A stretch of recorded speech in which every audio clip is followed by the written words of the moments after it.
This is a factory.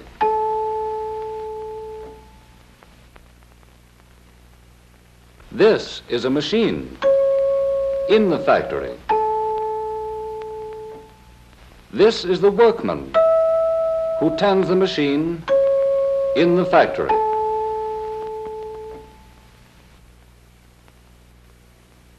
And this is what the workman makes on his machine in the factory.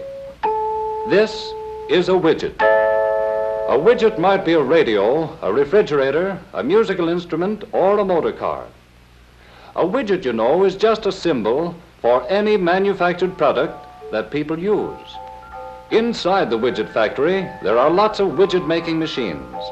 And the skilled workmen who run these machines turn out the finest widgets you've ever seen. They're as modern, attractive, and efficient as careful design and fine craftsmanship can possibly make them. People will certainly want to buy these widgets because they are so fine and up-to-date. Here comes a man now with money to buy a widget. Here's a farmer. He needs a widget on his farm, and he's in a hurry to buy one.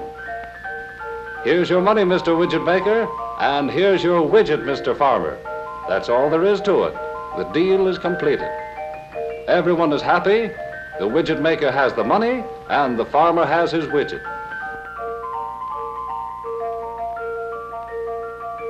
And here comes another man who wants to buy a widget.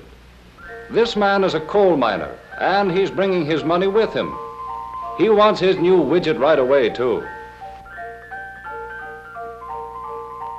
These certainly must be good widgets, because there is such a widespread demand for them. Everyone seems to need a widget. For instance, this man is a steel manufacturer. Apparently, he can use a widget. And here's a lumberman, too. They all want widgets. Business is certainly good. These people are customers because they are willing to trade money for widgets. And all the customers take their widgets home to all parts of the country. Look at all that money the widget builder has taken in from the sale of his widgets. But now that the builder has the money, he has to pay out a large part of it to the workmen in the factory. That's all right, though, because these workmen need the money to buy food and clothing and to pay the rent. And maybe even a lot of them will want to use some of their money to buy widgets for themselves. But since so many widgets have been made and sold, the widget builder is running out of raw materials to make into more widgets. So out here where the raw materials come in, he buys cotton. This widget factory uses a lot of cotton. And what do you know? It's our farmer friend back again. The farmer wants to sell his cotton to the widget maker. Well, turnabout is fair play, and now the widget maker has more raw material. And the farmer has his money back again, in addition to the widget he already bought.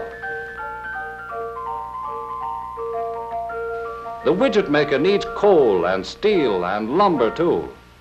So here are the coal miner and the steel man and the lumber man to sell them. Just a little while ago, these men were the widget maker's customers. But now the widget maker is their customer. He has money to trade for raw materials, a lot of different materials from a lot of places. So the widget maker is a buyer as well as a seller. Evidently in this widget business, somebody is always buying and selling.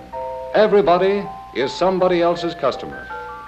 The raw materials that the widget maker buys, the products of field and mine and woods and shop, go into one end of the machine, and out of the other end of the machine come nice, new, shiny widgets. And that's all there is to it when everything runs as smoothly as it does in this factory. With men and machines all at work, this factory becomes a beehive of activity. Selling widgets, buying raw materials, making more widgets. A number one widgets that any customer would be glad to have. And while widgets are being bought and sold at one end of the factory, raw materials are being sold and bought at the other end. So, with everything humming along smoothly, and everyone working for somebody else, money seems to travel round and round in this widget business. Maybe that's true in other lines of business, too. Don't you think so?